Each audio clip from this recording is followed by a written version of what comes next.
สวัสดีครับยินดีต้อนรับสู่รายการ What the Tea เอพิโซดที่ 7 นะฮะรายการที่จะมาล้วงลึกล้วงลับนะครับเบื้องหลังเหล่าบรรดาควีน Drag Race Thailand ซีซั่น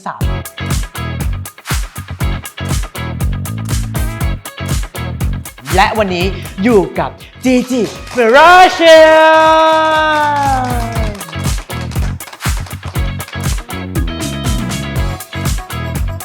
ยินดีต้อนรับนะคะยินดีต้อนรับอย่างเป็นทางการบอกเลยว่าลุคนี้คุณตานะคะจากที่เห็นไปในเอพิโซดล่าสุดกับโจทย์ The Iconic ลุคนี้อินสปายมาจากใครอะไรยังไงอินสปายมาจากรีฮันน่า2014เป็นแบบเป็นประกาศรางวัลก็จะเป็นแบรนด์ชวาลอฟสกี้ที่เป็นใช่เอ้าทำไมรู้อ่ะเราก็ติดตามบอกเลยว่าลุคนี้ไอคอนิกเห็นปุ๊บรู้เลยอวดโฉมไปแล้วในรายการซึ่งเป็นเอพิโซดที่7เอพิโซดล่าสุดเข้าไปที่รายการเลยดีกว่านะฮะวีคนี้ก็จะมีมินิชัลเลนจ์ก็คือ week on week on week on week ออนอยู่อย่างนั้นออนอยู่อย่างนั้นปกติเราเป็นสายรีวิววิกอยู่แล้วไหมไม่เราเป็นสายไหนแบบว่าด้วยปกติคุยแก้ผ้าเป็นฟิลแก้ผ้าไปเลยแก้ผ้าไปเลยชุดเบอร์ไปเลยใช่โชว์ไปเลยให้มันโชว์ไปเลยให้มันรู้ไปเลยให้ว่าสวดมาลงรีวิวทำไมหุ่นก็ขนาดนี้เข้าสู่แม็กซี่ชาเลนจ์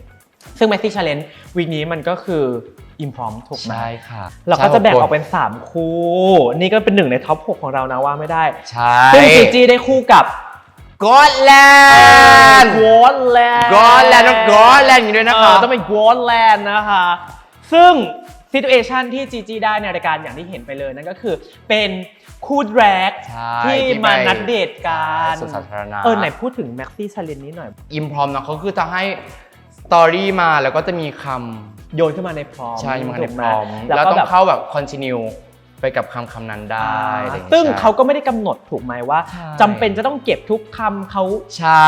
เอาบริบทมากกว่าใช่บริบทมากกว่าไหลลื่นไปได้มากน้อยแค่ไหนถูกไหมคือนี่เอาจริงเลยคือว่านี่เป็นคนพูดไม่ค่อยเก่งอยู่แล้วอะไรอย่างนี้แต่แบบน้องก็ไม่เป็นไรพี่สาวพูดไปปล่อยจอยไปเลยแล้วพอเราปล่อยจอยแล้วมันก็ช่วยได้ทีนี้พอไปถึงตอนทำชาเลนจ์จริงเรื่องราวที่เกิดขึ้นเหมือนกับสิ่งที่คิดไว้หรือไม่เหมือนเลยค่ะตอนที่ซ้อมหรือว่าตอนที่โดนเลือกจับคู่กันแล้วเหมือนจะเคมีเข้ากันแต่พอไปหน้างานแล้วคือไม่ใช่มันไม่ไปด้วยกันไม่ด้วยกันเรารู้สึกยังไงกับพอมันผ่านณจุดนั้นมาแล้วนะตอนนี้ก็รู้สึกเสียใจเนาะแบบเราเขาเรียกว่าอะไรคนคาดหวังกับเราสูงเนาะแต่พอเราไม่ได้ไปถึงจุดนั้นมันก็เสียใจเมสักพักก็ใหญ่เลยจ้ะตอนนี้ก็คือ move on ได้แหละว่ามันก็คือการแข่งขันมันก็คือรายการมันก็ต้องมีแพ้มีชนะบ้างแฮปปี้ไหมแบบแต่ก็อยากชนะนะเอาดีๆพูดเลยอยากชนะค่ะวินแฟตเวอร์แต่สุดท้ายผลก็ไม่สามารถเปลี่ยนแปลงได้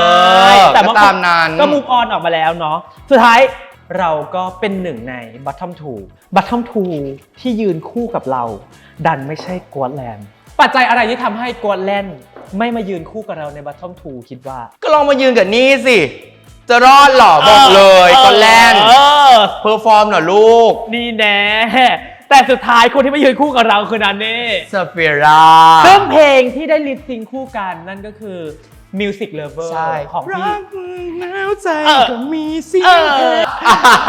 ซึ่งสุดท้ายต้องขอพูดถึงโมเมนต์ลิปซิงค์นิดนึงนี่ชอบตั้งแต่จังหวะเปิดมากที่แบบอยู่ทั้งสองคนพอดนตรีจะขึ้นปุ๊บหันหลังไปพร้อมกันตอนจบก็มาโซนเดียวกันคล้ายๆกันนอนอะไรแบบมีความแบบใช่แล้วความกระเทยเนาะมันเขาเรียกว่าโปรไฟล์มันอยู่ในสายเลือดอยู่แล้วนี่ก็งงเหมือนกันว่า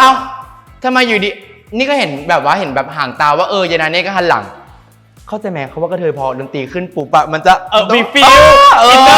หันปุ๊บแล้วมาเลยฟิลนี้แล้ว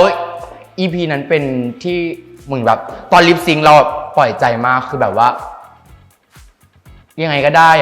เราจะอยู่หรือว่าพี่นันเน่จะอยู่ก็ไม่เป็นไรเพราะว่าเราก็ปล่อยใจแล้วแต่คิดว่าตอนนั้นนะคือแบบทำเต็มที่แล้วก็คือเต็มที่ที่สุดนะตรงนั้นแล้วก็ไม่เสียใจถูกไหมไม่เสียใจก็คือพอรู้สึกว่าแบบสุดตัวแล้วใช่เพราะว่าอยากโชว์ชุดนี้มากชุดนี้ถือว่าเป็นอีกหนึ่งชุดที่อยากเข้าไปโชว์เลยปะใช่อยากถามนิดนึงตั้งแต่อยู่ในรายการมาเนี่ยจนถึงเอพิโซดเนี้ยรายการให้อะไรกับเราหมายถึงว่า การเข้ามาอยู่ในส่วนหนึ่งของการเป็น Drag Race Thailand รายการก็ให้หลายอย่างอยู่คือสิ่งแรกคือสิ่งที่เราไม่เคยทำให้เราได้ทำอย่างเช่นร้องเพลงเกิร์ลกรุ๊ปแต่ก็ต้องใส่ออโต้จูนหน่อยนิดนึงเพราะว่าเสียงเราไม่ได้ขนาดนั้นแต่เราก็ทำได้มันสนุกเราอยากร้องเพลงแต่ว่าเราร้องไม่พอแล้วก็ร้องไม่เถอะมันมีออโต้จูนก็คือได้ทำใช่ได้ทำในสิ่งที่อยากทำแล้วก็อย่างหนึ่งคืออยากเดบิวต์ฟิลดีอยากเดบิวต์ด้วยแบบเกิร์ลกรุ๊ปเนาะอยากไหมล่ะก็อยากเราอยากเป็นศิลปินเนาะซึ่งเพลงเดบิวต์เกิร์ลกรุ๊ปของเราก็จะไปอยู่ในสตรีมมิ่งทุกแพลตฟอร์มแล้วตอนนี้ติดตามได้นะคะฝากติดตามผลงานของน้องจีจีด้วยได้เดบิวต์สมใจคือคนทั้งโลกก็จำชื่อได้เลย GG Ferocious เป็นฟิลนี้ไปจริงและอีชาเลนบอลคือชอบมากคือเราเป็นคนที่รักแฟชั่นชอบทำชุดอะไรอย่างนี้ก็คือได้ทำในสิ่งที่แบบเราไม่มีโอกาสได้ทำบ่อยๆอะไรอย่างเงี้ยแล้วก็อีกอันนึงคืออะไรละครเวทีจะบอกว่าละครเวทีคือแบบอยากเล่นมากในร่างแดกนะใช่เพราะในไทยมันยังไม่ค่อยมีแบบว่าเป็นแดกจริงๆที่ไปเป็นละครเวทีเข้าใจก็คือถือว่าเป็นอีกฝันหนึ่งที่ถูกเติมเต็มจากรายการถูกไหมคือมันเขาเรียกอะไรบอลมันเป็นอะไรที่แบบว่าเลพิเซนความเป็นตัวเองสูงมากว่าสไตล์แต่ละคนเป็นยังไงและต้องการนำเสนอในรูปแบบไหนก็เหมือนเราได้โชว์ตัวตนของเรามีโมเมนต์ไหนที่คิดถึงในรายการหรือในเวิร์กรูมบ้างไหมมีแชร์หน่อยเพื่อนๆในเวิร์กรูมYCP อย่างเงี้ยYCP เหมือนกัน Energy บ้าๆบอๆก็คิดถึงก็มันคิดถึงในเวิร์กรูมหลายอย่างมันมีสตอรี่มันมีเรื่องราวในเวิร์กรูมแบบเยอะมากก็คือได้อยู่กับแบบใช่ทั้งร้องไห้บ้างหัวเราะบ้างเศร้าบ้างตบตีกันบ้างอะไรอย่างเงี้ยพูดถึงการร้องไห้พูดถึงโซนความเป็นอิโมชัน a ลเอพิโซดนี้เป็นเอพิโซดที่เราเห็นความ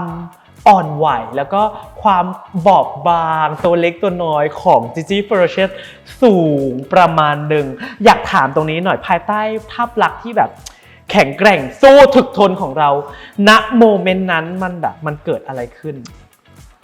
ดูเหมือนจะเป็นคนแข็งแกร่งเนาะแต่มันก็ไม่ใช่คือจริงๆคือลองไปเถอะจริงไม่ต้องมาแบบเขาเรียกอะไรไม่ต้องมาเข้มแข็งตลอดเวลาเพราะคนเรามันร้องไห้เสียใจได้ยิ้มได้คือแค่เรารู้สึกว่าณตอนนั้นความรู้สึกเรามันเสียใจเราก็แค่ร้องไห้ออกมาคือแบบณตอนนั้นคือแบบว่าทำไมเราทำขนาดนี้เราสู้ขนาดนี้แต่ทำไมไม่มีเขาเรียกอะไรเราก็อยากชนะบ้างแต่ทำไมแบบอยากให้เขาเข้าใจความเป็นเรามากขึ้นแล้วหนึ่งอยากกีก็คือเหนื่อยด้วยเราความรู้สึกหลายๆอย่างรวมกันใช่ฟีลอัดอั้นใช่แต่ไม่ได้เป็นคนก้าวฟังนะคะเฟียได้ทางที่ดีนะคะแต่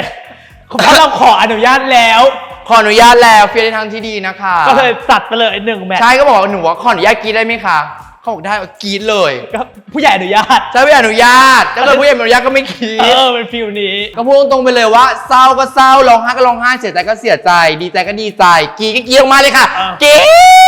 ดออกมาเลยค่ะเป็นฟีลนี้ไปแล้วอยากฝากอะไรอีกบรรดาเหล่าสาวๆรูเกิลที่เหลืออยู่ในห้องเวิร์กรูมอยากบอกอะไร